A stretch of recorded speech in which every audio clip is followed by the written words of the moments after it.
together and watch all of you connecting and reconnecting and to watch the friendships span the ages. It's my honor to welcome you this evening to the centennial celebration of the Alumni Advisory Council. Together we will celebrate the council from its start as the Board of Visitors in 1911 to this year's dynamic group. On behalf of your Alumni Association, I want to thank each of you who have served on the Alumni Advisory Council through the years. Your service continues to make a difference in the quality of our university. My job is to talk about the founding of the Advisory Council.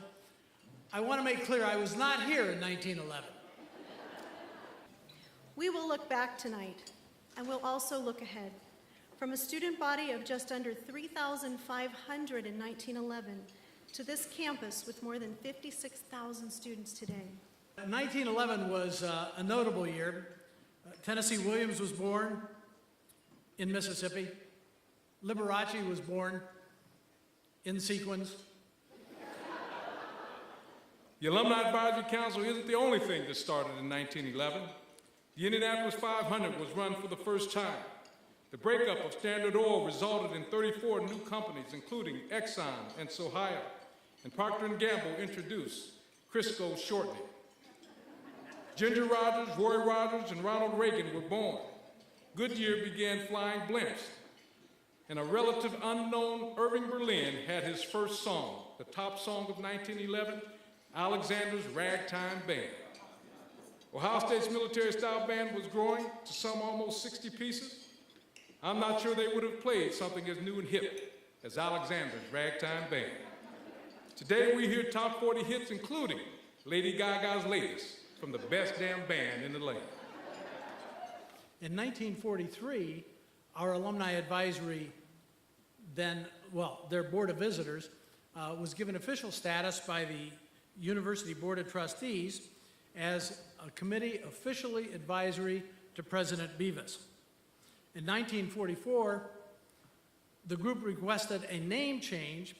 Some felt the term Board of Visitors had, and I quote, an unsavory note, implying surveillance. And I say, yeah? What's wrong with that, Gordon? This started with William Oxley Thompson. It was his vision to engage alumni in order to grow the university in size and stature. That man who is standing in front of the library is well, that would be me. I beg your pardon? That would be me. And who is me? I'm William Oxley Thompson, and I've been standing in front of the library for the last 81 years. Well, work your way up here, because you got shorter. Ladies and gentlemen, allow me to introduce to you the 5th president of the Ohio State University, William Oxley Thompson. Thank you, Dan. Thank you, ladies and gentlemen. Thank you. Feels good to walk around, let me tell you. Well, I was hired and came here in 1899 to grow this university. It's 21st year, and I knew right from the start that we'd need the help of the alumni. We had alumni organizing in 20 cities, not Sheffield Lake, Ohio, but Chicago and New York and Los Angeles and Pittsburgh and Atlanta, 20 clubs. The advisory council was established, and I'm glad to see that it's still going strong today. Mrs. Thompson and I, who's sitting in the front row, she looks good for her age. Mrs. Thompson and I lived in the President's Mansion house, really, up on High Street. The new residence wasn't completed on 12th until the year I retired. Go figure that. But that was important. I've seen this with our current president. It shouldn't have taken more than 5 minutes to get from home to the office, but in reality, it took 30 minutes on most days. Students and faculty would stop and chat, sometimes with suggestions, oftentimes telling me how to do my job. I'm not sure if that's changed. Well, what about that president we have now? Isn't he wonderful?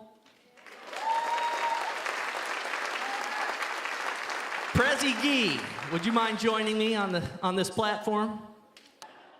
Not only are you my boss, but I really like you. As presidents go, I think we're a lot alike. For example, I was a president at 2 institutions before I came here. Without double counting, how many institutions were you president of? Or how many institutions would allow me to come by? I have 5. 5, there we go. Pretty good. I was in my 30s when I became president at Longfount Presbyterian in Colorado. And I was 36 when I became a university president. So, 36, that's great. There we go. A couple of other similarities, I imagine. We're both pretty good at arguing at the State House for more money. Yeah. Most important, no answer. Most important, we both wear bow ties. There we go. Ladies and gentlemen, would you please give a warm welcome to our president, E. Gordon Gee. And there's a point here, and that is the fact that universities outlast presidents, but they don't outlast alumni. Let me just say that, and it's really very true. It's amazing how institutions, and of course I had the privilege of having been president of this university twice, and it is a privilege because very few people have an opportunity to correct their mistakes and see the institution flourish. But when I came back, I've often thought about this. This is a larger, more complicated job than when I left. And there's my friend Barbie Tootle. I mean, I used to feel like I'd have a lot of time to walk around and visit with people, and then I come back. And the reason is the fact that this university is advancing. This university is making a tremendous strides.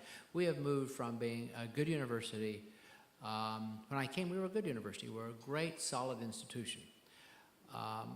And then through a lot of hard work from a lot of people, many of them in this room, we became truly, in a very short period of time, a great institution. When I come back, we're a world-class institution. By any measure, this is one of the most important, one of the most significant, one of the most dynamic, one of the most forward-thinking universities in this country. But that doesn't happen because of presidents. It happens because of great faculty and great students. But it most importantly happens because of great alumni. 100 years of celebration is what we're doing this evening. Think about that. William Oxley Thompson set the standard for excellence at this institution, still holds it very high. I love that statue out in front of I guess it's Thompson Library, isn't it? I was trying to think where it is. It's in front of, I laugh about the fact that, the only thing I've ever had named after me, I always joke about the fact it was a trailer park at Brown. But anyway, anyway, one of the days it'll happen. I have no idea, but nonetheless, it is that continuing, that scarlet and gray thread, that magnificence and nobility of the institution which is engendered in its alumni and friends. And by the way, today finds itself in our students. Ladies and gentlemen, thank you all for being here this evening. We love every one of you. Thank you. Over the past century, the Alumni Advisory Council has served an important purpose. The exchange of information, opinion, and expertise has sparked innovation and promoted excellence. A council report in the Ohio State Alumni Magazine of June 1945 noted that the Alumni Day festivities, class reunions, the Sunset Supper, and the golf tournament were not held due to the war. But it was noted that, quote, the real business of the alumni, the never-tiring effort to build here the greatest university in America, went forward on schedule and at an intensified pace. So it continues today at the accelerated pace of our times with a passion and commitment handed down through the years. Ohio State takes its place as a leader in higher education. I invite all of you to stand as we close our evening by singing Carmen, Ohio.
so true. Let me call you sweetheart. I'm in